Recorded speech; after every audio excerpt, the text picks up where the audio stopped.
Imagine um projeto colossal de 16 bilhões de dólares que promete rasgar o mapa de Nevada ao meio.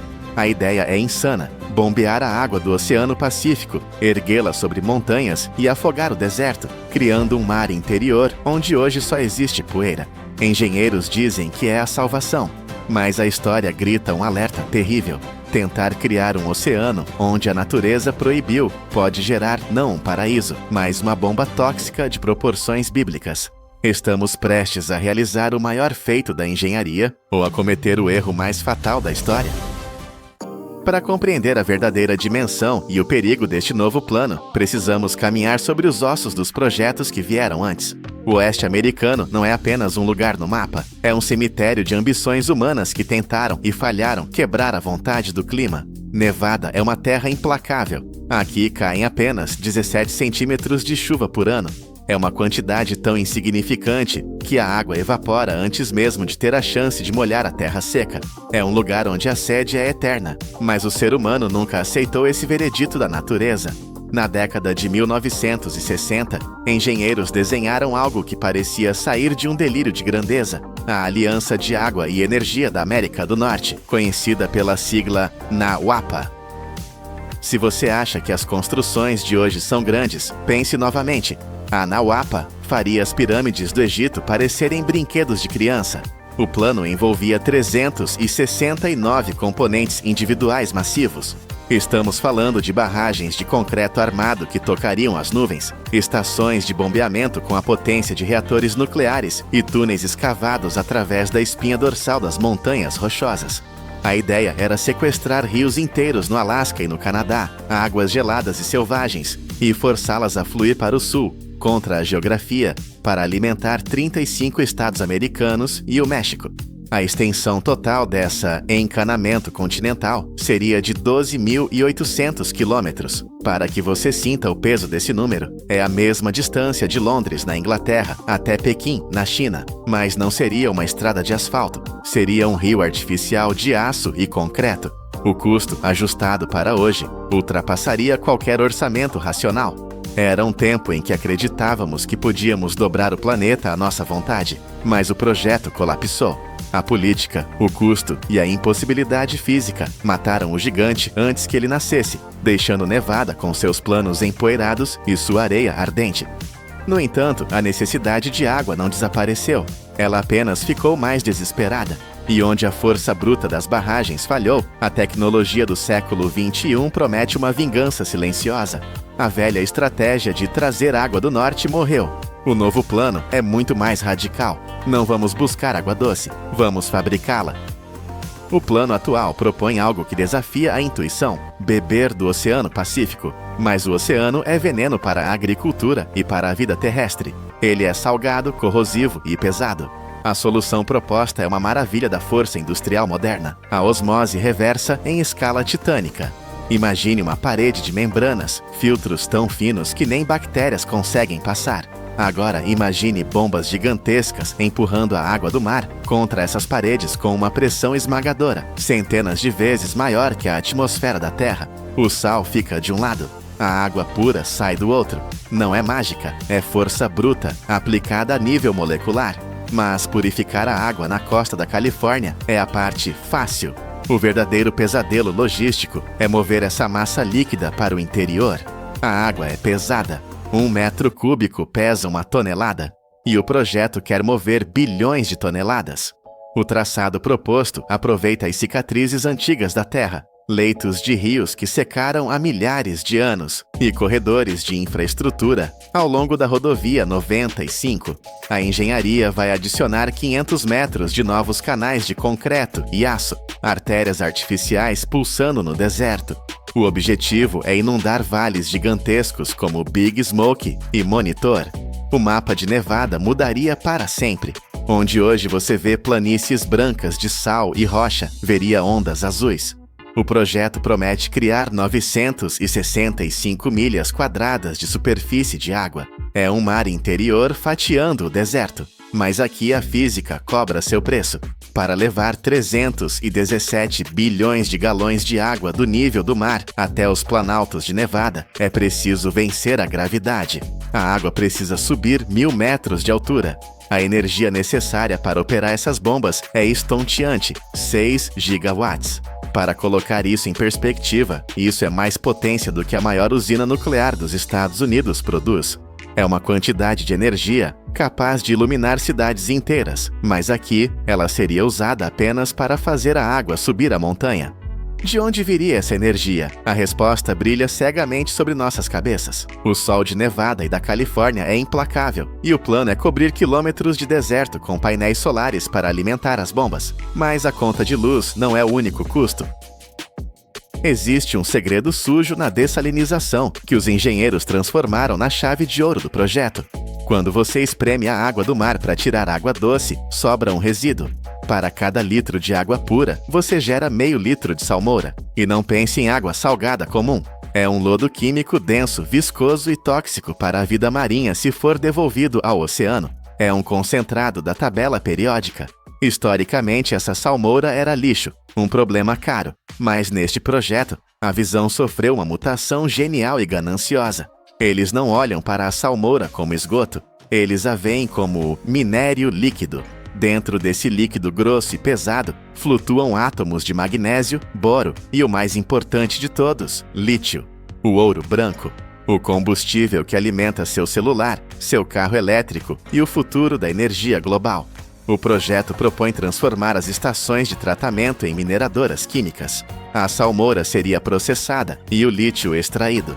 A Califórnia já é um gigante solar, com 47 gigawatts de capacidade. Nevada está expandindo rapidamente. A sinergia é perfeita no papel. O sol fornece a energia barata para bombear a água e processar o lixo. O lixo vira lítio, que é vendido por bilhões para fabricar baterias, que por sua vez armazenam a energia solar. É um ciclo fechado de lucro industrial. Eles chamam isso de abater os custos operacionais, mas a verdade é mais crua. O projeto de água pode se tornar, na verdade, uma gigantesca operação de mineração disfarçada de infraestrutura hídrica. O impacto econômico estimado não está nos milhões, mas nos trilhões de dólares. Terras inúteis viram fazendas irrigadas, lagos criam turismo e a salmoura paga a conta. Parece o crime perfeito contra a escassez. Transformamos o oceano em água potável e o resíduo em baterias. Mas há uma variável que nenhuma planilha de Excel consegue controlar totalmente: a fúria silenciosa do deserto. A natureza tem mecanismos de defesa brutais. Nevada não quer ser molhada. O ar aqui é tão seco e quente que funciona como uma esponja infinita. No momento em que você expõe uma superfície de água ao céu de Nevada, o sol começa a bebê-la. A evaporação é violenta. Estamos falando de milhões de litros desaparecendo no ar a cada hora, sugados pela atmosfera faminta. O projeto planeja inundar as praias, bacias secas e planas cobertas de crostas de sal antigas. Quando você joga água doce sobre essas crostas, algo químico e perigoso acontece. O solo não apenas se molha, ele se dissolve. A estrutura da terra muda. Os sais subterrâneos, que estavam adormecidos e enterrados, começam a migrar.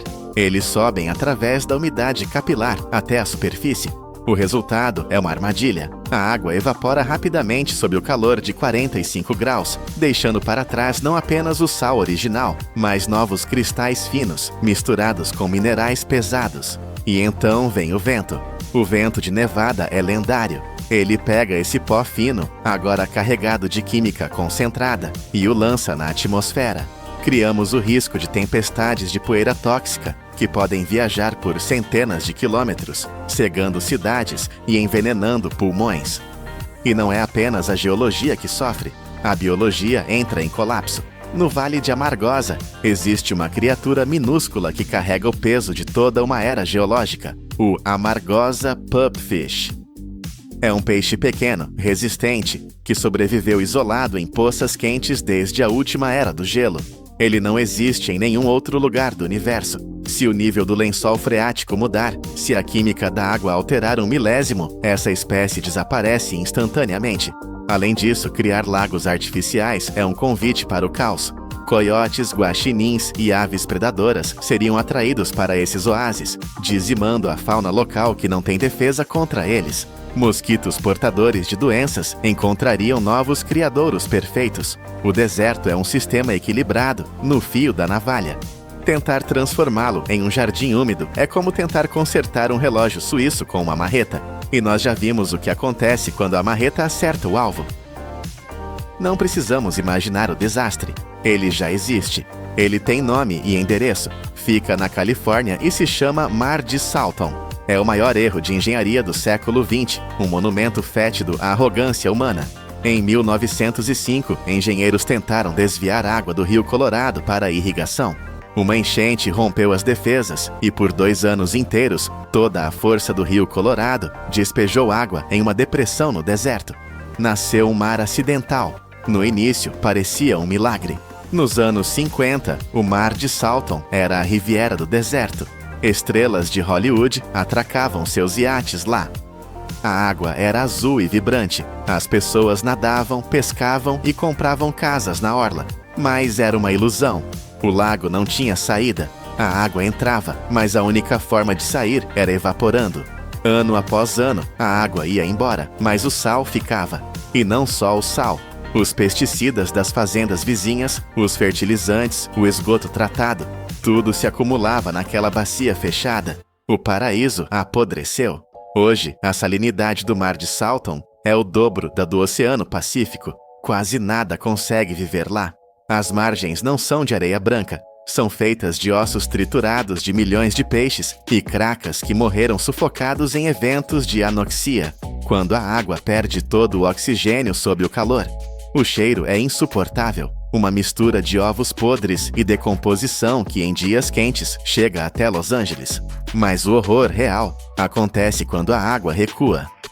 O leito seco do lago é um pó fino contendo arsênio, selênio e resíduos químicos de décadas de agricultura industrial.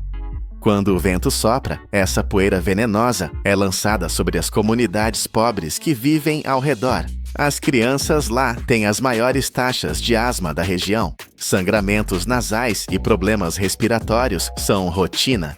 O mar que os humanos criaram virou uma arma biológica contra os próprios humanos. Agora, o Mar de Salton é um paciente terminal mantido vivo por aparelhos caros, com o governo gastando milhões apenas para tentar manter a poeira no chão. E, ironicamente, é lá que as empresas estão testando a extração de lítio da salmoura geotérmica, tentando tirar algum valor desse desastre. O Mar de Salton é a prova viva de que a natureza cobra juros compostos sobre nossos erros. Voltamos agora ao plano de 16 bilhões de dólares em Nevada. A tentação é gigantesca. Temos a tecnologia, temos bombas capazes de levantar oceanos, temos a energia do sol para alimentar a máquina, temos a química para transformar resíduos tóxicos em baterias que salvarão o clima. No papel, é a equação perfeita. Água para o povo, lítio para a indústria, lucro para os investidores. Mas quando você olha para as carcaças de peixes no Mar de Salton e sente o cheiro de enxofre no ar, a dúvida corrói a certeza da engenharia. O deserto de Nevada não é um espaço vazio, esperando para ser preenchido. É um sistema antigo e brutal. A água neste lugar não é vida, é uma anomalia. É um elemento estranho. Se inundarmos esses vales sem uma precisão absoluta, se deixarmos a ganância pelo lítio cegar a prudência ecológica, podemos não criar um novo oásis. Podemos estar construindo a maior bacia de resíduos tóxicos do mundo, uma sequência de lagos mortos que envenenarão o ar por gerações. A capacidade de fazer algo grandioso não significa que devemos fazê-lo. A fronteira entre a genialidade e a catástrofe nunca foi tão tênue. E no deserto, o preço do erro é sempre pago com a poeira. Você sabia que existe um objeto pequeno que cabe no seu bolso, mas que consome silenciosamente 1/3 de toda a sua vida? Não é ouro, não é diamante. É o dispositivo que você provavelmente está segurando agora. Olhe bem para ele. Por trás desse vidro frio e metal liso, esconde-se uma história de sobrevivência brutal. Para chegar até sua mão, este aparelho teve que vencer 800 testes mortais. Ele nasceu de uma explosão na Terra, foi banhado em ácido, queimado por lasers e torturado por robôs. Se ele falhasse em apenas 1 segundo dessa jornada, seria destruído imediatamente. A nossa jornada começa muito longe das lojas limpas e iluminadas onde você compra seu telefone. Ela começa no barulho, na poeira e na força bruta de uma mina a céu aberto. O primeiro passo para criar a tecnologia mais refinada do mundo é, ironicamente, explodir pedaços do planeta. Engenheiros utilizam dinamite para rasgar a crosta terrestre e chegar ao bauxita, uma rocha avermelhada e suja que guarda o segredo do alumínio. Aqui, a escala é monstruosa. Escavadeiras gigantescas, com pneus 2 vezes maiores que um homem adulto, recolhem toneladas dessa terra vermelha. O chão treme enquanto caminhões do tamanho de casas transportam a rocha bruta para o triturador. É uma cena de violência industrial necessária. As pedras são esmagadas até virarem pó, mas elas ainda estão cheias de impurezas. Para limpar essa sujeira, a indústria realiza uma verdadeira mágica química. O pó de rocha é mergulhado em tanques com soluções cáusticas ferventes, digerindo a pedra e deixando para trás apenas o óxido de alumínio puro, um pó branco que parece neve. Mas o verdadeiro show de força acontece agora. Para transformar esse pó branco em metal sólido, precisamos de uma quantidade de energia assustadora. O material é colocado em enormes cubas e bombardeado com eletricidade. Estamos falando de correntes elétricas tão fortes que poderiam iluminar uma cidade inteira. O calor é infernal, chegando a quase 1000 graus Celsius. Nesse caldeirão elétrico, o oxigênio é arrancado à força e o que sobra no fundo é alumínio líquido, puro e brilhante, fluindo como água prateada. Esse metal fundido é derramado em moldes para criar blocos sólidos gigantes. O que antes era apenas terra suja no chão da floresta, agora se tornou um lingote de metal aeroespacial, pronto para a próxima fase. Mas não se engane, até agora usamos apenas força bruta. A partir deste momento, a força bruta sai de cena e entra a precisão cirúrgica. O bloco de metal bruto está prestes a passar por uma dieta rigorosa e dolorosa. O bloco de alumínio sólido entra agora em uma fábrica onde o barulho muda. Sai o estrondo das explosões, entra o zumbido agudo das máquinas de corte. O objetivo aqui é esculpir o corpo do telefone. Imagine um bloco de metal sólido. Para criar a carcaça do aparelho, máquinas de fresagem controladas por computador, chamadas CNC, começam a cortar o metal. Elas não apenas cortam, elas esculpem.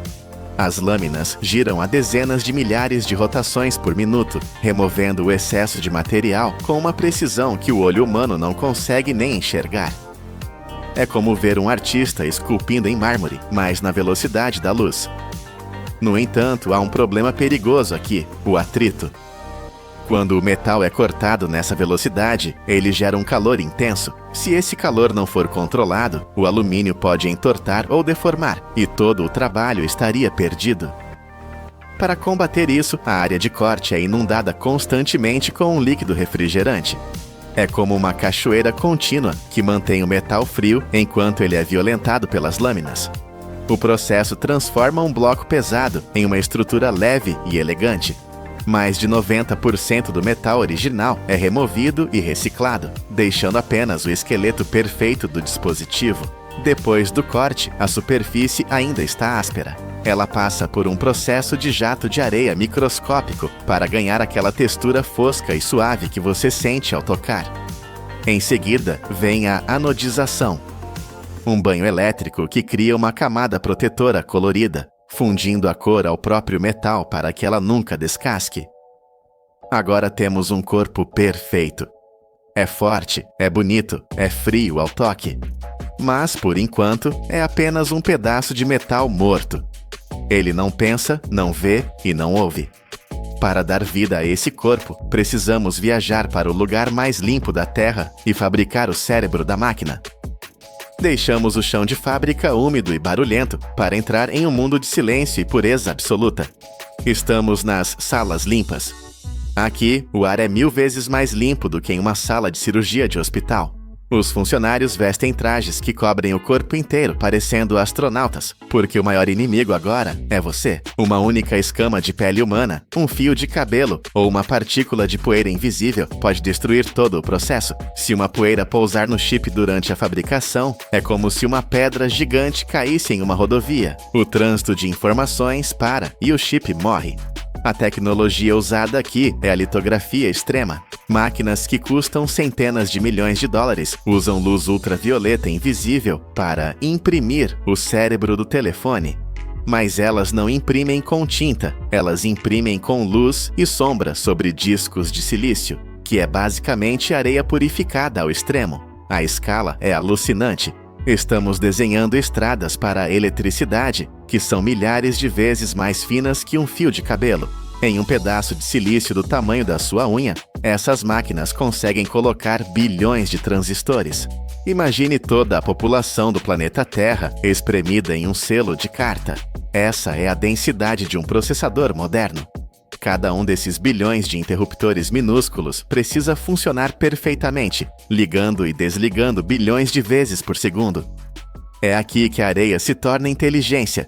É o auge da capacidade humana de controlar o mundo físico. O cérebro está pronto, é o objeto mais complexo já feito pelo homem. Mas um cérebro sem energia não serve para nada. Precisamos de um coração pulsante, e fabricar esse coração é um dos passos mais perigosos de todos. A bateria é o componente que dá vida a tudo, mas ela é, essencialmente, uma caixa cheia de energia química pronta para ser liberada. Fabricar baterias é como domar um raio e colocá-lo em uma garrafa. O processo exige precisão e segurança máxima, pois os materiais usados, como o lítio, são altamente reativos. Em linhas de produção que parecem laboratórios futuristas, folhas finas de metal são revestidas com pastas químicas pretas. Essas folhas são enroladas ou empilhadas com perfeição absoluta. Não pode haver nenhuma folga, nenhum espaço vazio. Então entra em cena a prensa hidráulica. Imagine uma máquina aplicando toneladas de pressão sobre a bateria. O objetivo é espremer as camadas para que fiquem compactas, mas a pressão precisa ser calculada com a precisão de uma pena. Se a máquina apertar pouco, a bateria não funciona. Se apertar demais, pode esmagar os separadores internos, criando um curto-circuito que faria a bateria pegar fogo no seu bolso meses depois. É um equilíbrio mortal. Depois de montadas, as baterias não são enviadas imediatamente. Elas passam pelo teste do inferno. Elas são colocadas em câmaras onde a temperatura sobe para 80 graus e depois despenca para temperaturas congelantes. Elas são carregadas e descarregadas violentamente. Os engenheiros estão tentando fazer a bateria falhar na fábrica, para que ela não falhe na sua mão. Apenas as sobreviventes, as que aguentaram a tortura térmica sem inchar ou perder força, são aprovadas. Agora temos o corpo, o cérebro e o coração. Falta a janela para o mundo, a tela. A tela é a parte que você toca o dia todo, então ela precisa ser mágica. Começamos com vidro de alta resistência, mas o vidro, por natureza, é frágil e cheio de defeitos microscópicos. Para resolver isso, os painéis de vidro tomam banhos químicos que trocam os íons da superfície, tornando a estrutura molecular do vidro incrivelmente dura. É como criar uma armadura transparente. Depois, robôs aplicam revestimentos líquidos que giram em alta velocidade, espalhando uma camada mais fina que um sopro para evitar marcas de dedos e reflexos. O corte desse vidro não é feito com serras, mas com lasers ou jatos de água que cortam com precisão de joalheiro. Um erro de meio milímetro e o vidro vai para o lixo. Agora, chegamos ao grande momento, a montagem final. É aqui que todas as peças se encontram. O chassi de alumínio chega na esteira. Braços robóticos movendo-se com uma velocidade que borra a visão, colocam a placa-mãe no lugar. Câmeras minúsculas são inseridas. Sensores microscópicos são colados. A bateria é fixada. E, finalmente, a tela é baixada. Mas ela não é apenas colada, ela é selada. Máquinas de sucção a vácuo seguram a tela e a pressionam contra o corpo do telefone, garantindo que o aparelho seja hermético, protegido contra água e poeira. O nível de precisão aqui é tão alto que se você colocasse uma folha de papel entre as peças, ela não caberia. Tudo é justo, tudo é sólido. O telefone parece pronto. Ele brilha, ele liga, mas a jornada ainda não acabou. Na verdade, a parte mais cruel está prestes a começar. O aparelho acabou de nascer, e agora nós vamos tentar matá-lo. Bem-vindo à Câmara de Tortura. Antes que qualquer lote de telefones seja enviado para as lojas, algumas unidades são escolhidas para o sacrifício. A filosofia aqui é simples: se o telefone quebrar, que ele quebre na fábrica e não com você. Robôs implacáveis começam a apertar os botões do telefone milhares e milhares de vezes, simulando anos de uso em poucas horas. Eles conectam e desconectam o cabo de carregamento violentamente. Eles torcem o corpo do aparelho para ver se ele dobra, mas isso é só o aquecimento. Em seguida, vem o teste de queda. Máquinas soltam o telefone de diferentes alturas sobre concreto, aço e madeira. Câmeras de super câmera lenta filmam o impacto para ver como o vidro reage à onda de choque. Se a tela estilhaçar fácil demais, todo o lote de produção é paralisado e investigado. Depois da queda, vem o afogamento. Os telefones são mergulhados em tanques de água pressurizada para testar a resistência a líquidos. Jatos de água potentes são disparados contra as entradas do alto-falante e do carregador. E não para por aí. Existe a câmara de poeira, onde um pó fino é soprado contra o aparelho por horas, tentando penetrar nas frestas e destruir os componentes internos. Apenas os aparelhos que sobrevivem a essa maratona de destruição, saindo da água funcionando e caindo no chão sem quebrar, dão o sinal verde para que os outros sejam vendidos. É a sobrevivência do mais forte em escala industrial. Enquanto os telefones sobreviventes são limpos e polidos para serem embalados, uma linha paralela trabalha na proteção final, as capas. Grânulos de plástico coloridos são derretidos e injetados em moldes de metal sob alta pressão, criando a segunda pele do seu aparelho. É o toque final de personalização em um processo massivamente padronizado. Agora, olhe para a caixa fechada. Dentro dela, há um milagre da logística. Até o peso das caixas empilhadas nos paletes de transporte aéreo é calculado matematicamente para que o avião de carga fique perfeitamente equilibrado no céu. Nada é deixado ao acaso. Do buraco sujo na mina de bauxita até o clique suave da caixa fechando, cada passo foi uma batalha contra o caos. Rivais no mercado tentam copiar, tentam fazer mais barato, tentam fazer mais rápido. Mas o que vimos hoje é uma obsessão pela perfeição. Voltamos à pergunta do início: como um pedaço de rocha se torna um supercomputador? A resposta é: através de um esforço humano monumental. Milhares de engenheiros, milhões de horas de trabalho, robôs de precisão e testes impiedosos. Aquele pequeno objeto no seu bolso é o resultado final da maior cadeia de cooperação que a humanidade já criou. Ele sobreviveu ao fogo, ao ácido, à pressão e à água para servir você. E agora que você sabe o que ele enfrentou, a verdadeira questão é: você vai olhar para o seu telefone da mesma maneira amanhã? Obrigado por assistir ao Poder da Indústria. Imagine que um quarto de todo o território de uma das maiores nações da Terra se transformou em pó. Para impedir este apocalipse, a China está a construir uma muralha viva com o dobro do tamanho da Califórnia. Mas existe aqui um paradoxo brutal. Enquanto uma mão planta bilhões de árvores para deter a areia, a outra destrói o maior lago do país para extraí-la. Bem-vindos à maior guerra ecológica e industrial da história. Para compreender a verdadeira dimensão deste combate, precisamos primeiro olhar para o abismo. O nosso planeta já viu cerca de 40% de toda a sua superfície terrestre transformar-se em deserto. É uma crise silenciosa que devora o mundo. E desde a década de 1980, a China tornou-se o epicentro absoluto deste desastre. Enquanto o sul do país permanece verde e úmido, o norte enfrenta uma seca tão violenta que o próprio ar parece sufocar quem respira. A pouca água que resta nestas regiões áridas é impiedosamente sugada por complexos industriais massivos, fazendas gigantescas e cidades em explosão demográfica. A humanidade perfura poços cada vez mais profundos e ergue represas colossais, mas a natureza responde com um silêncio aterrador. Os rios começaram a desaparecer do mapa. O Rio Amarelo, que durante milênios foi o orgulho e a artéria vital da civilização chinesa, chegou ao ponto crítico de secar completamente por 6 meses inteiros em um único ano. Ao mesmo tempo, as florestas evaporaram. Em 1949, a cobertura florestal da nação tinha caído para uns aterrorizantes 8%. O sobrepastoreio e o corte descontrolado de madeira deixaram a terra nua, erodida e sem nutrientes, incapaz de sustentar qualquer forma de vida. As consequências foram imediatas e devastadoras. O deserto de Gobi, como uma besta faminta, começou a expandir-se, engolindo cerca de 3.800 milhas quadradas de terra fértil a cada ano. Esta máquina natural de caos cresceu até atingir o tamanho do estado do Alasca, tornando-se um dos 6 maiores desertos da Terra. As tempestades de areia geradas aqui são tão titânicas que viajam milhares de quilômetros, escurecendo os céus de Pequim e chegando a sufocar cidades no Japão e na Coreia do Sul. Diante da aniquilação total da terra arável, a resposta da engenharia não foi recuar. Foi lançar o maior projeto de bioengenharia que a humanidade já ousou tentar. Em 1978, nasceu a Grande Muralha Verde.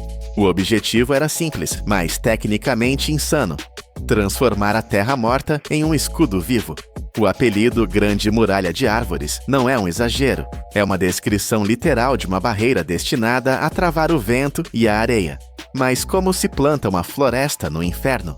As temperaturas nestas regiões são extremas, oscilando de 40 graus negativos num inverno capaz de congelar aço, a mais de 37 graus positivos num verão escaldante. Ventos uivantes podem enterrar mudas jovens sob dunas de areia em uma única noite. Engenheiros e botânicos tiveram de reinventar a própria agricultura. Eles desenvolveram sacos de irrigação por gotejamento enterrados profundamente no solo para manter a umidade vital por meses a fio. Criaram covas de plantio em forma de funil, desenhadas geometricamente para capturar o orvalho da manhã. Eles selecionaram espécies de superárvores resistentes à seca, como o salgueiro vermelho e o choupo do deserto. Estas não são plantas comuns, são sobreviventes biológicos com raízes que penetram de 60 a 90 pés no solo, buscando lençóis freáticos profundos que nenhuma outra planta alcançaria. Após mais de 4 décadas de uma luta brutal contra os elementos, o impossível aconteceu. Em 2009, as florestas artificiais já cobriam uma área de 193 mil milhas quadradas. Isso é o dobro do tamanho da Califórnia. Um relatório de 2020 confirmou que este cinturão verde absorveu quantidades massivas de dióxido de carbono e resfriou a região. O avanço do deserto não só parou, como reverteu. Em 2022, o deserto encolheu mais de 770 milhas quadradas. Por trás destes números frios, existe o suor quente de milhões de pessoas. Heróis anônimos como a senhora Yin Yusen, que passou 40 anos plantando mais de 74 mil acres de árvores, protegendo cada muda contra a fúria do vento. O que antes era uma máquina de tempestades, tornou-se um símbolo de renascimento. Mas domar a areia com árvores foi apenas o primeiro ato. O desafio seguinte foi atravessar o coração do Mar da Morte, o deserto de Taklamakan. Aqui, 85% da superfície é composta por dunas móveis que engolem tudo o que permanece estático. No entanto, para aceder às vastas reservas de petróleo e gás de Xinjiang, a China precisava de uma artéria vital. Em 1993, começou a construção da rodovia do deserto de Tarim. Manter uma estrada aberta num lugar onde o vento move dunas inteiras em horas exigiu uma logística de guerra. A solução foi criar um corredor blindado, fileiras de árvores bloqueadoras de areia ao longo de toda a rota, sustentadas por sistemas de irrigação em larga escala. A cada 2,5 milhas, existem estações de manutenção operando 24 horas por dia, 7 dias por semana. É uma batalha constante contra a natureza. O mais impressionante é a sustentabilidade desta cicatriz de asfalto. Esta é a primeira rodovia carbono zero do país. 109 poços de irrigação e 86 centrais de energia solar alimentam o sistema, economizando cerca de 1.000 toneladas de diesel anualmente. E a ambição não parou no asfalto. Eles construíram a ferrovia Rotan-Ruokyang, uma maravilha de aço de 439 milhas, onde 90% do trajeto cruza áreas sem estradas. Com 180 pontes e mais de 1.000 passagens inferiores, Os trens deslizam sobre o deserto, protegidos por 9 centros de controle de areia e redes especiais que estabilizam as dunas. Milhares de trabalhadores lutam diariamente para limpar os trilhos. Por vezes terminam de manhã apenas para ver o vento cobrir tudo novamente à tarde. Contudo, enquanto a China luta heroicamente contra o excesso de areia no norte, as suas megacidades enfrentam uma crise oposta e bizarra, uma fome voraz por areia. A urbanização desenfreada, que levou mais de 65% da população para as cidades até 2024, exige quase 3 bilhões de toneladas de areia todos os anos. Isso é areia suficiente para encher 1.200.000 piscinas olímpicas. E aqui reside a cruel ironia geológica. A areia do deserto, aquela que eles tentam desesperadamente conter com árvores, é inútil para a construção. Seus grãos polidos pelo vento durante milênios são demasiado redondos e lisos. Eles não travam uns nos outros, falhando em criar o concreto forte necessário para arranha-céus. A única solução viável é minerar a areia áspera do leito dos rios e lagos. O epicentro desta extração predatória é o Lago Poyang, o maior lago de água doce da China. Todos os dias, centenas de barcos de dragagem, verdadeiros monstros mecânicos capazes de sugar 11.000 toneladas de areia por dia cada um, revolvem o leito do lago. O impacto é catastrófico. Em menos de 2 décadas, o nível da água caiu mais de 25%. O ecossistema aquático entrou em colapso. A população de aves migratórias caiu 90% e os estoques de peixes foram reduzidos quase pela metade. Pior ainda, o Lago Poyang funcionava como uma válvula de escape natural para as cheias do rio Yangtze. Agora, com o fundo escavado, as inundações de verão correm diretamente rio abaixo, ameaçando milhões de lares. É como se drenassem o Lago Michigan e Chicago perdesse o seu escudo. Apesar deste custo ambiental oculto e aterrorizante, a engenharia chinesa encontrou uma maneira de transformar a desolação absoluta em potência pura. Os desertos, muitas vezes vistos como terras mortas, possuem um recurso infinito, a radiação solar. Na orla do Gobi ergue-se uma estrutura que parece saída de um filme de ficção científica. Uma torre de energia solar térmica de 850 pés de altura, equivalente a um prédio de 60 andares. Esta agulha brilhante é cercada por 12.000 espelhos gigantes que seguem o movimento do Sol como girassóis mecânicos. Durante o dia, todos estes espelhos focam a luz num único ponto no topo da torre, gerando um calor tão intenso que derrete sal para criar vapor e girar turbinas massivas. O sistema é engenhoso porque o sal fundido armazena calor, permitindo gerar eletricidade mesmo após o pôr do sol.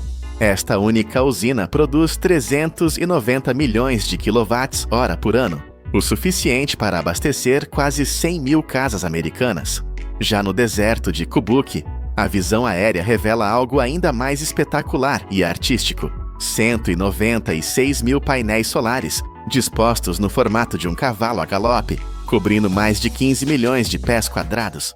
Esta usina colossal já gerou mais de 2 bilhões e 300 milhões de kWh de eletricidade verde. Isso significa poupar a queima de 760 mil toneladas de carvão e evitar emissões equivalentes a remover 400 mil carros a gasolina das estradas num único ano. Onde antes havia apenas o silêncio da morte, agora existe uma máquina de energia limpa visível do espaço.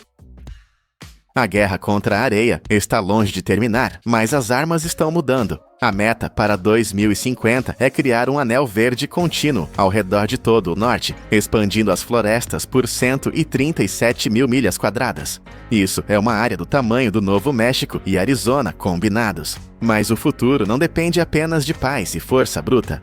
A inteligência artificial está a assumir o comando da natureza. Sistemas avançados de monitoramento florestal agora rastreiam a umidade do solo, a velocidade do vento e a saúde de cada planta em tempo real.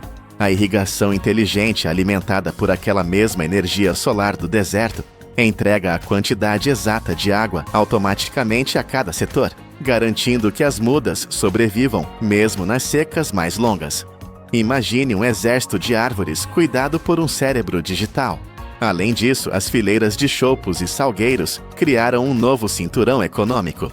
A colheita de plantas do deserto e ervas medicinais transformou a linha de frente ecológica numa fonte de renda vital para milhares de famílias locais. Começamos esta jornada com a imagem de uma tempestade de areia capaz de sufocar civilizações. Um inimigo implacável e antigo. Agora vemos como a humanidade transformou esse inimigo em recurso, com campos de espelhos que derretem sal, estradas de carbono zero que cortam dunas e florestas geridas por inteligência artificial. O paradoxo chinês ensina-nos uma lição brutal e magnífica. A linha entre a catástrofe ecológica e o triunfo da engenharia é tão fina quanto a camada de solo fértil que tentamos salvar. A capacidade de reescrever a geografia de um continente está nas nossas mãos. A única questão que resta é: conseguiremos manter o equilíbrio antes que a areia do tempo se esgote?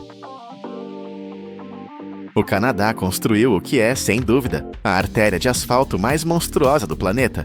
Imagine uma estrada com 18, às vezes 20 faixas de largura, pulsando com 500 mil de veículos todos os dias.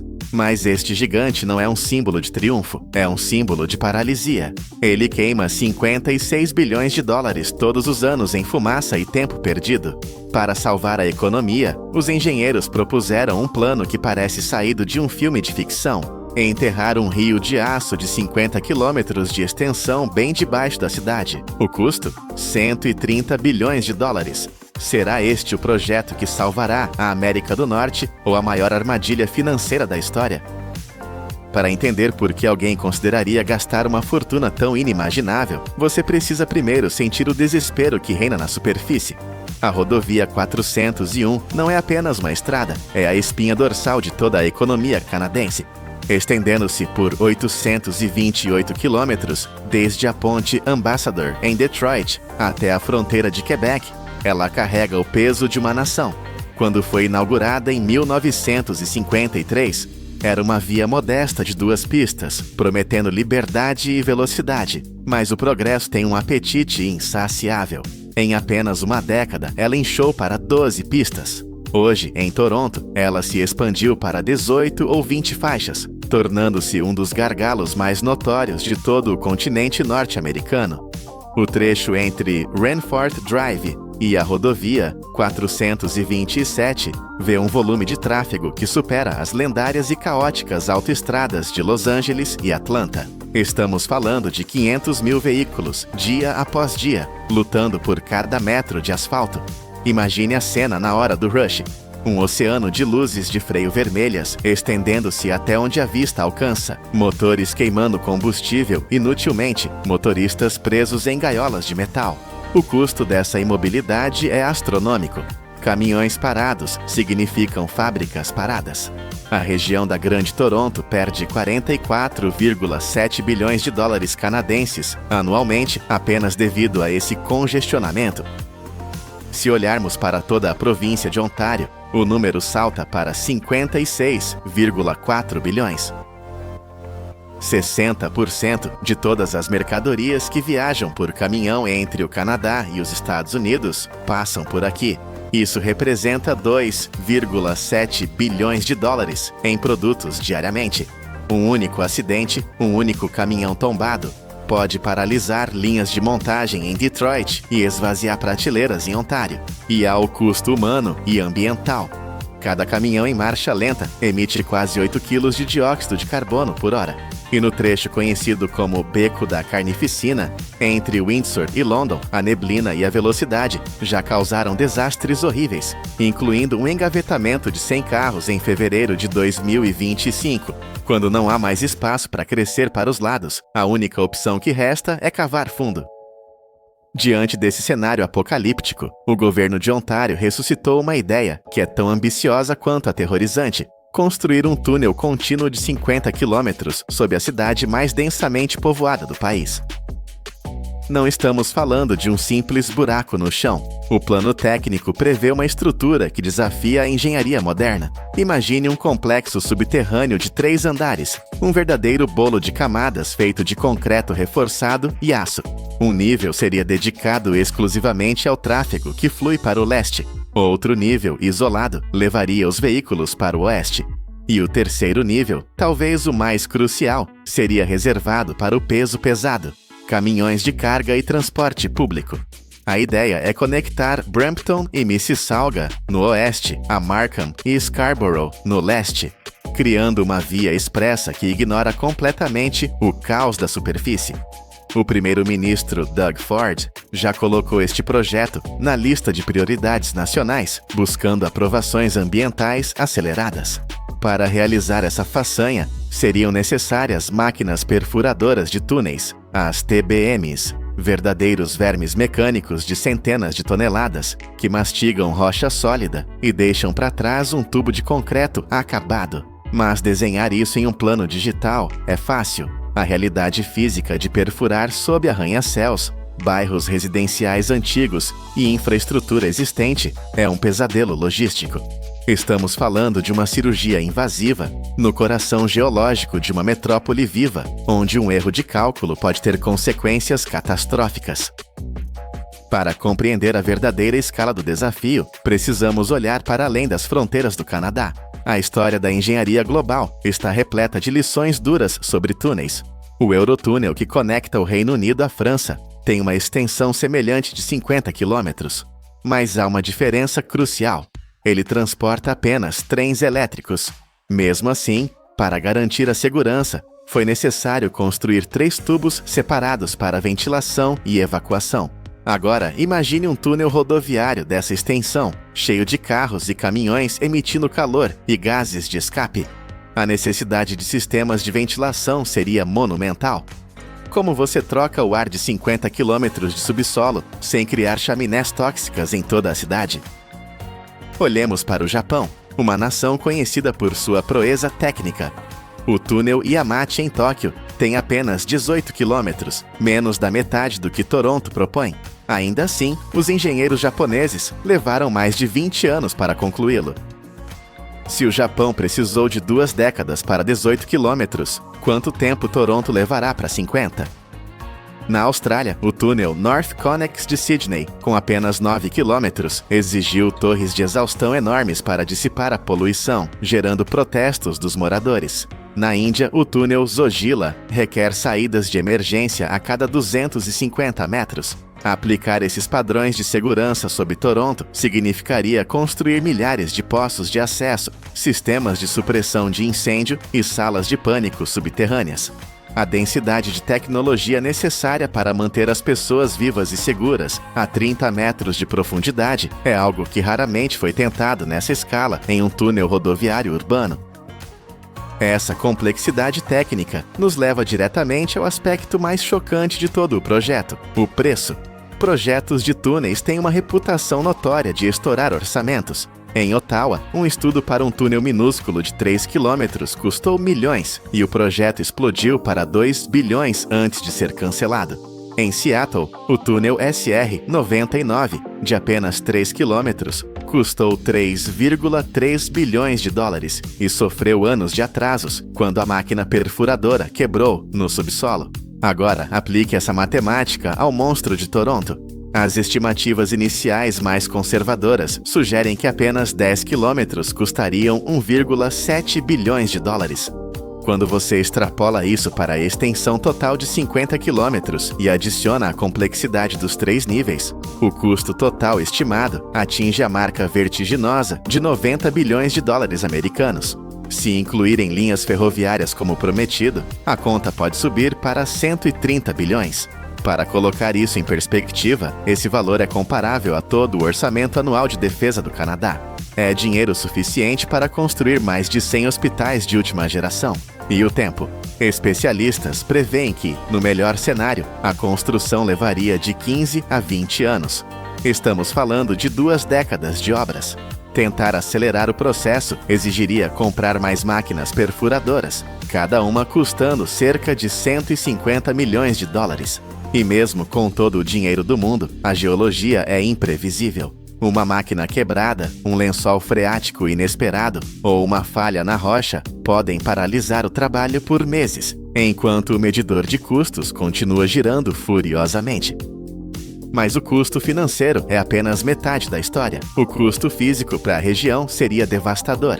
Para abrir um buraco desse tamanho, os engenheiros teriam que remover dezenas de milhões de toneladas de terra e rocha. Imagine uma frota interminável de caminhões basculantes, dia e noite, transportando essa montanha de detritos para fora da cidade. Isso equivale a centenas de milhares de viagens, adicionando ainda mais tráfego e poluição às estradas que o projeto promete aliviar. Um estudo interno do governo sugere que a poluição do ar durante a construção poderia ser 20 a 30 vezes pior do que a de uma obra rodoviária normal. As comunidades locais vivem com medo do barulho constante, das perfuratrizes e da poeira fina que cobriria seus bairros. Há também o risco geológico real de subsidência, o solo assentando e afundando acima do túnel, o que poderia rachar fundações de casas e edifícios na superfície. Ambientalistas alertam que a rota proposta atravessa ecossistemas vitais, como o rio Don e áreas úmidas que servem de refúgio para a vida selvagem. Além disso, há a questão dos recursos. Um projeto dessa magnitude agiria como um buraco negro para materiais de construção. Ele sugaria todo o suprimento de concreto e aço de Ontário. Isso criaria uma escassez artificial, fazendo disparar os preços para qualquer outra pessoa que quisesse construir uma casa, um hospital ou uma escola. O mercado de construção da província poderia ficar paralisado, refém de um único megaprojeto. No entanto, apesar dos riscos titânicos e do caos potencial, há um argumento sedutor que mantém o projeto vivo. Se funcionar, os benefícios seriam transformadores. Modelos do Ministério dos Transportes mostram que, sem intervenção, até 2031, as viagens na atual rodovia 401 demorarão 90 minutos a mais do que hoje. O túnel promete apagar esse futuro sombrio. Ao desviar caminhões e trânsito de passagem para o subsolo, a superfície voltaria a fluir. Isso teria um efeito cascata em toda a cadeia de suprimentos da América do Norte. Fábricas em Detroit receberiam peças a tempo. Armazéns em Ontário operariam com eficiência máxima. A economia de combustível e horas de trabalho seria imensa. Além disso, um túnel é um ambiente controlado. Sem cruzamentos, sem saídas abruptas, sem neve ou chuva, o risco de acidentes cai drasticamente. A segurança seria incomparável. E há a promessa de transporte público rápido. Trens ou ônibus voando pelo subsolo a velocidades constantes, incentivando as pessoas a deixarem seus carros em casa. Para a economia local, a construção criaria 10 mil empregos diretos, sustentando famílias de engenheiros e operários por uma geração inteira. Estamos diante de uma encruzilhada histórica. O túnel sob a rodovia 401 é a maior aposta de infraestrutura já concebida na América do Norte.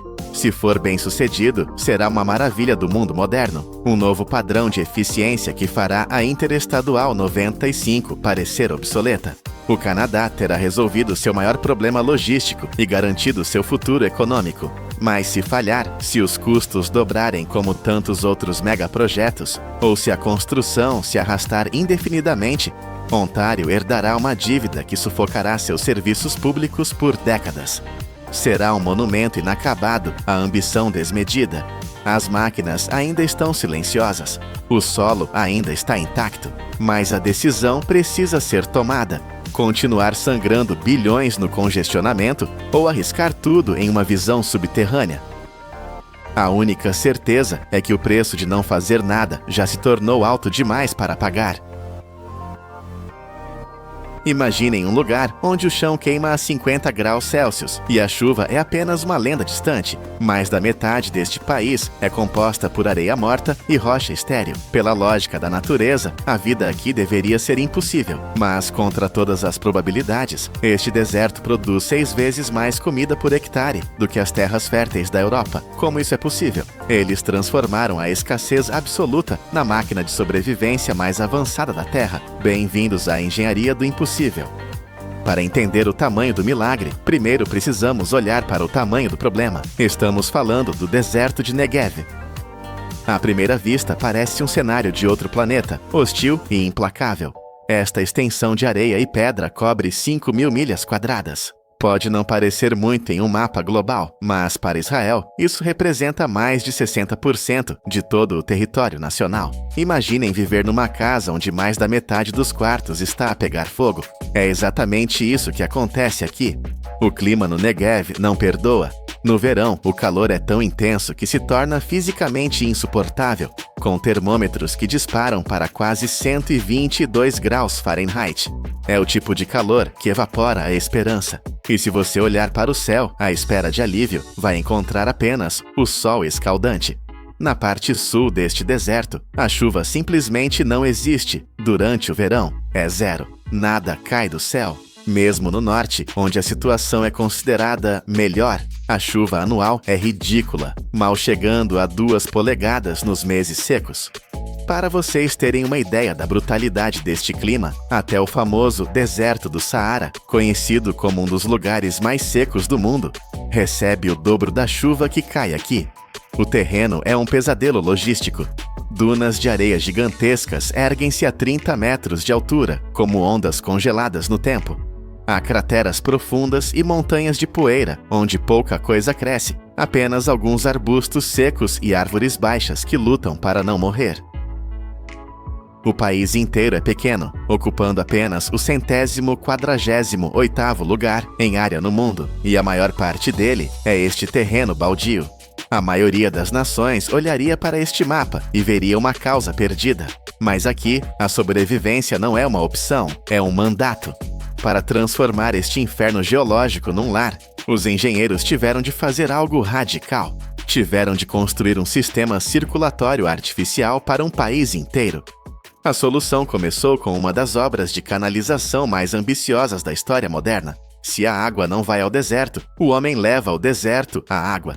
Foi assim que nasceu o Sistema Nacional de Abastecimento.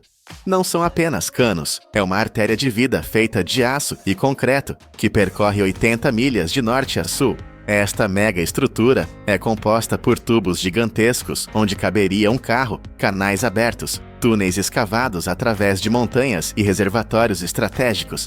A potência disto é titânica. As estações de bombeamento empurram 19 milhões de galões de água a cada hora. Isso são 449 milhões de galões por dia, viajando contra a gravidade e a distância para chegar onde ninguém acreditava ser possível. Esta água viaja do Mar da Galileia, no norte, até as profundezas do Sul Seco, abastecendo cidades inteiras que brotaram na areia, como Berseba. Esta não é uma pequena vila, é uma metrópole de 200 mil habitantes que existe e prospera no meio do nada, unicamente porque esta veia artificial funciona sem parar. Mas o que realmente faz o queixo cair não é o tamanho dos tubos, mas a obsessão pela eficiência. No mundo da engenharia hidráulica, perder água é normal. Canos velhos vazam, conexões falham. No Reino Unido, por exemplo, 20% da água perde-se pelo caminho. Na Romênia, esse número é um desastre de 70%. Mas neste sistema no deserto, as perdas são de apenas 3%. É um sistema praticamente hermético. Cada gota é vigiada, rastreada e entregue com precisão cirúrgica. É a prova de que quando a água é vida ou morte, o desperdício torna-se o inimigo número 1. Contudo, bombear água do norte não foi suficiente. As fontes naturais começaram a secar. Foi então que os engenheiros olharam para 2 fontes infinitas que ninguém queria usar: o mar salgado e os esgotos das cidades. Quando a natureza disse, não há mais água doce, a tecnologia respondeu com força bruta.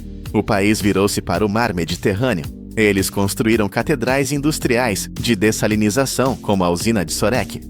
Estas fábricas operam numa escala que desafia a imaginação. A capacidade de produção destas usinas começa em 23 bilhões de galões e chega a 39 bilhões na estação mais avançada. Estamos a falar de transformar o oceano em água potável numa escala massiva. O governo investiu 250 milhões de dólares apenas para ligar estas fábricas à rede nacional. Agora, quando você abre uma torneira no deserto, é muito provável que esteja a beber o mar. Mas a verdadeira revolução, aquela que parece ficção científica, está no esgoto.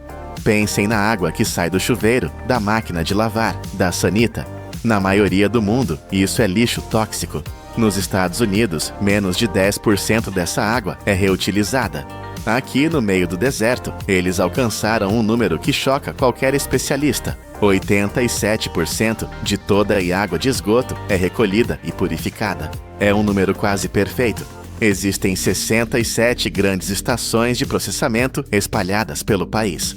A maior delas, Shafdan, perto de Tel Aviv, trata 97 milhões de galões de esgoto por dia. E para onde vai essa água? Ela não é despejada no mar. Ela é bombeada de volta para o deserto. Através de uma rede separada de tubos, esta água reciclada é enviada para o sul e é responsável pela irrigação de 60% de todas as áreas verdes do Negev.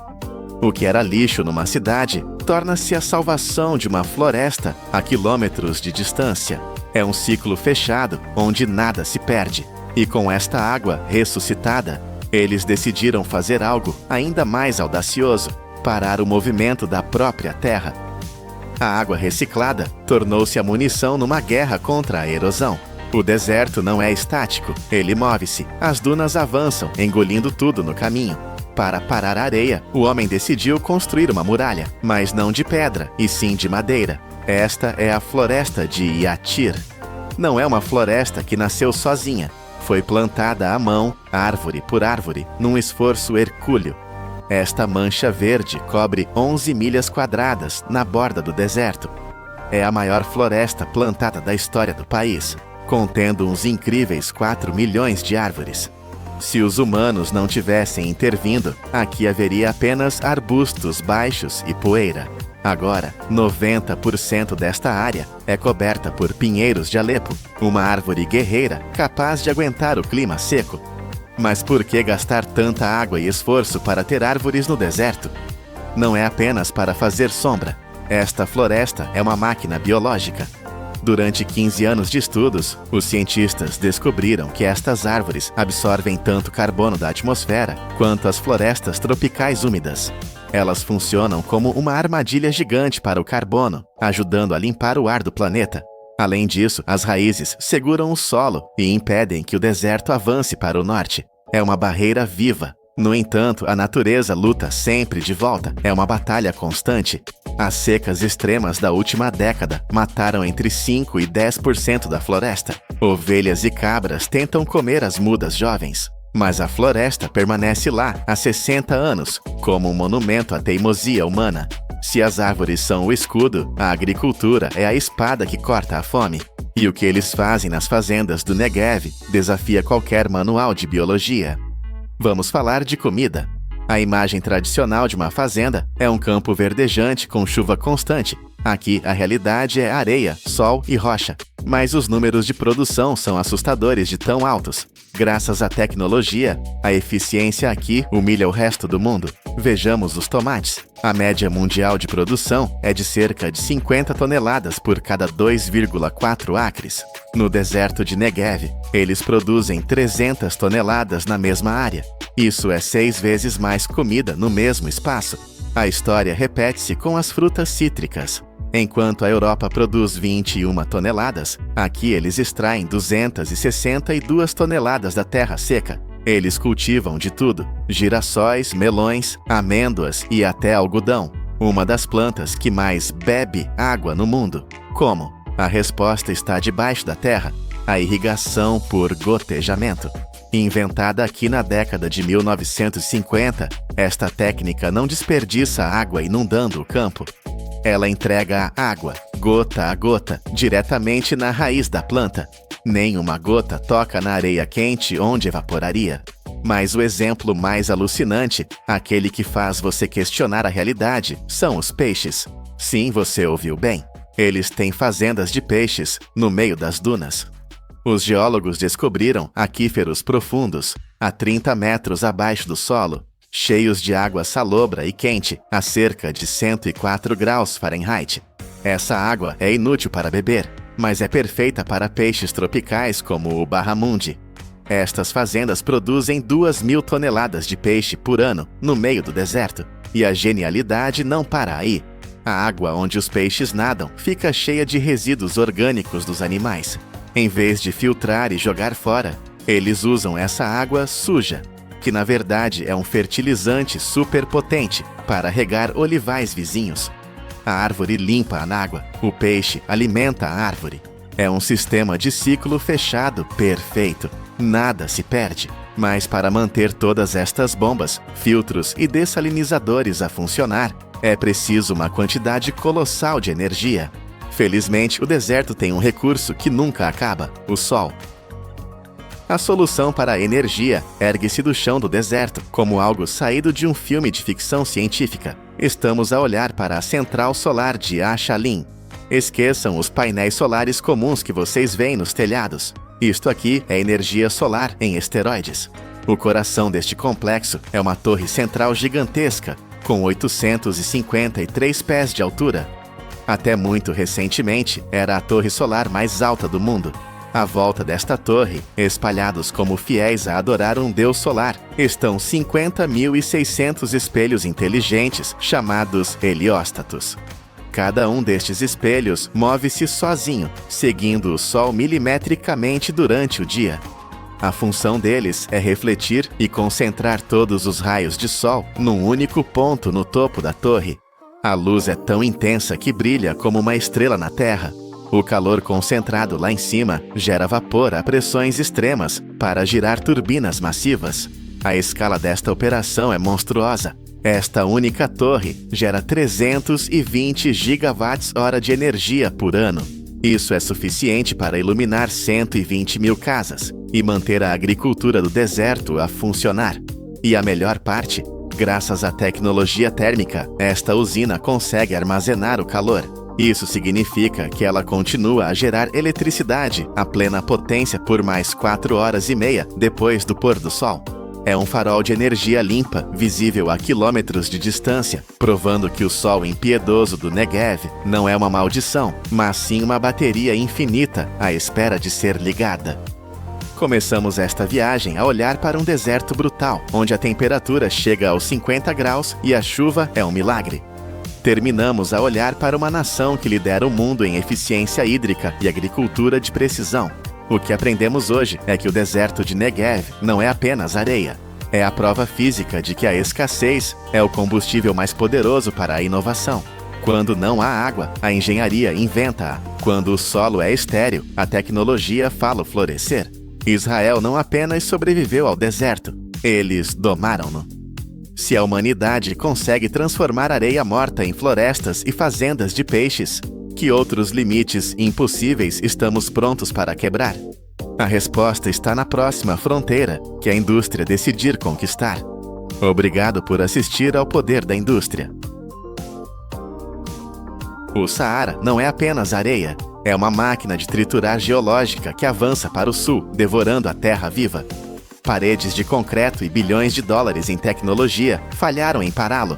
Mas o Chad fez uma aposta final de 7 milhões de dólares. Lançar um fantasma biológico na zona da morte. Porque uma criatura extinta há 30 anos, transportada como carga militar, conseguiu o que nenhuma barragem moderna fez. A resposta sobre como uma simples pegada pode reviver um planeta começa agora. Para compreender a insanidade desta missão, precisamos primeiro medir o tamanho do monstro que estamos enfrentando. O território do Chad é colossal, superando a soma dos estados do Texas e da Califórnia. No entanto, 60% desta nação já foi engolida e está morta, coberta pelas dunas escaldantes do deserto do Saara, o lugar mais quente da superfície da Terra. A situação é crítica, porque os outros 30% do país estão balançando à beira do abismo, prestes a se transformar em poeira estéril. O som do desastre é silencioso, mas visível. O solo estala sob os pés como escamas de peixe secas, a prova física de que a umidade foi drenada até a última gota. Rios que antes corriam com força, agora são apenas cicatrizes na paisagem. O Lago Chad, que já foi a fonte de vida para milhões de pessoas, encolheu drasticamente, reduzido a 1/10 do seu tamanho original desde a década de 1960. É um colapso total do sistema. Tentaram de tudo. Bombearam água das profundezas, plantaram sementes com máquinas pesadas e ergueram barreiras artificiais contra o vento.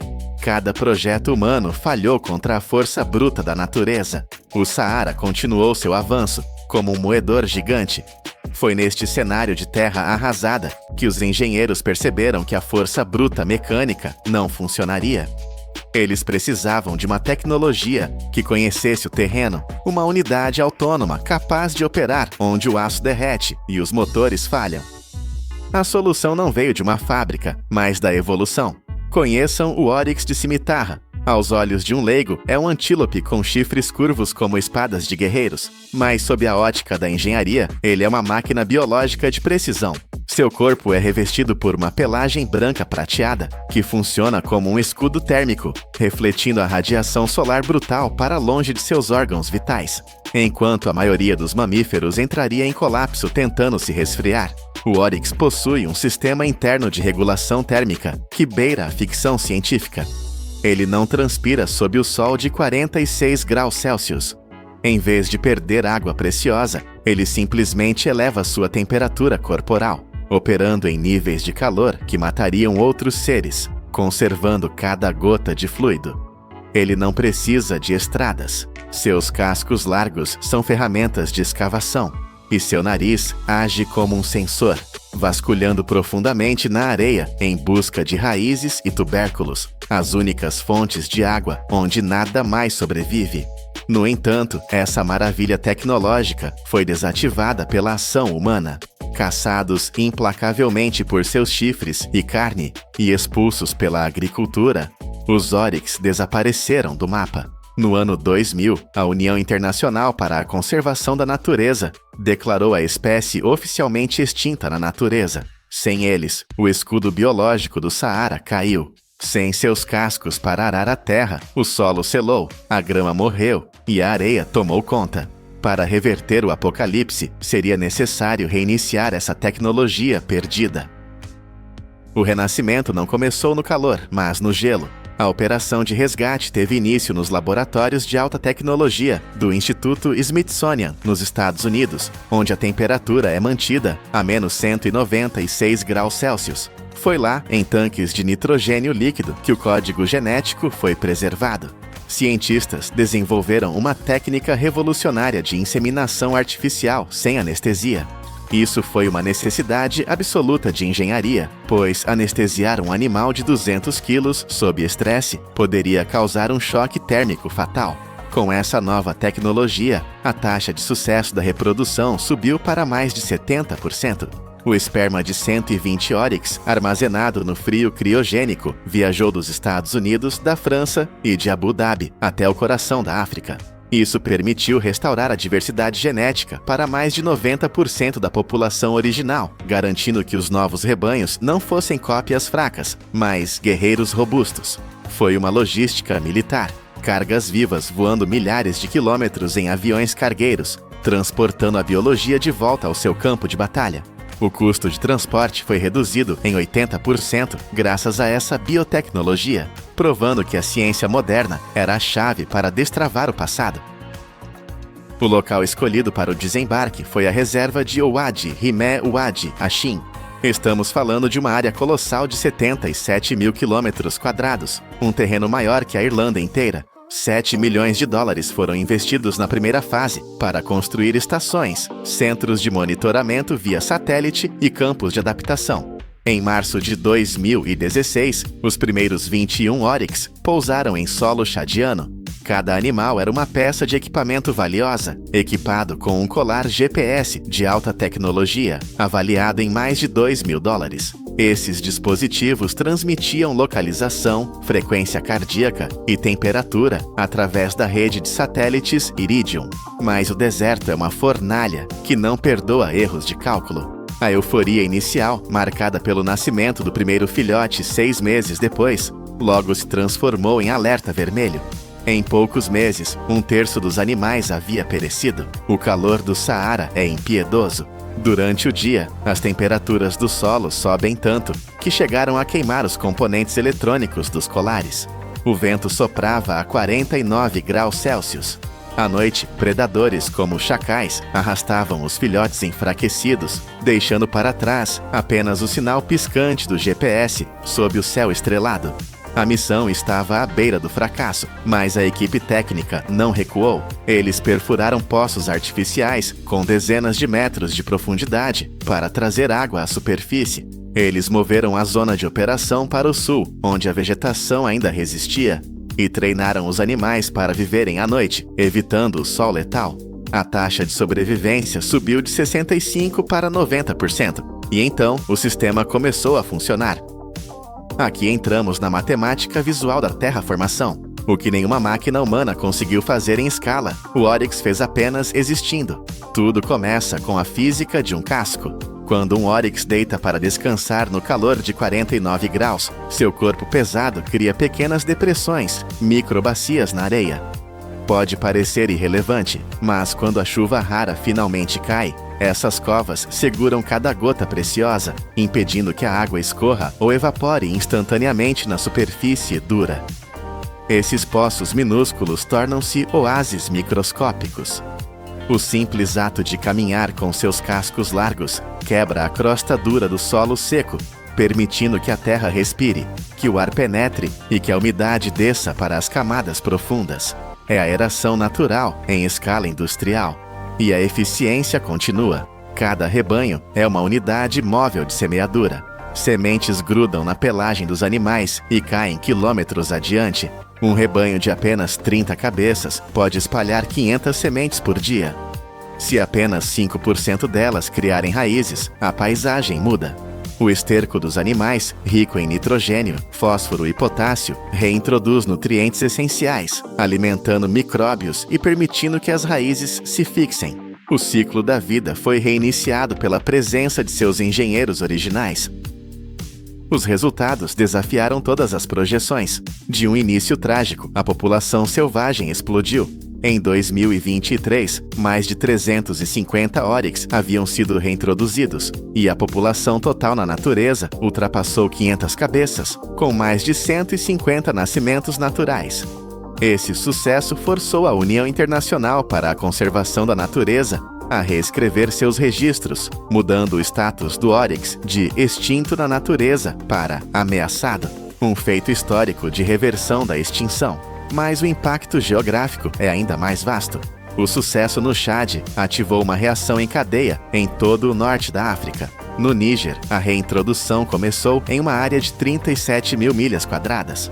Na Tunísia, as reservas de Bou Hedma e Sidi Toui abrigam agora o rebanho mais estável da região.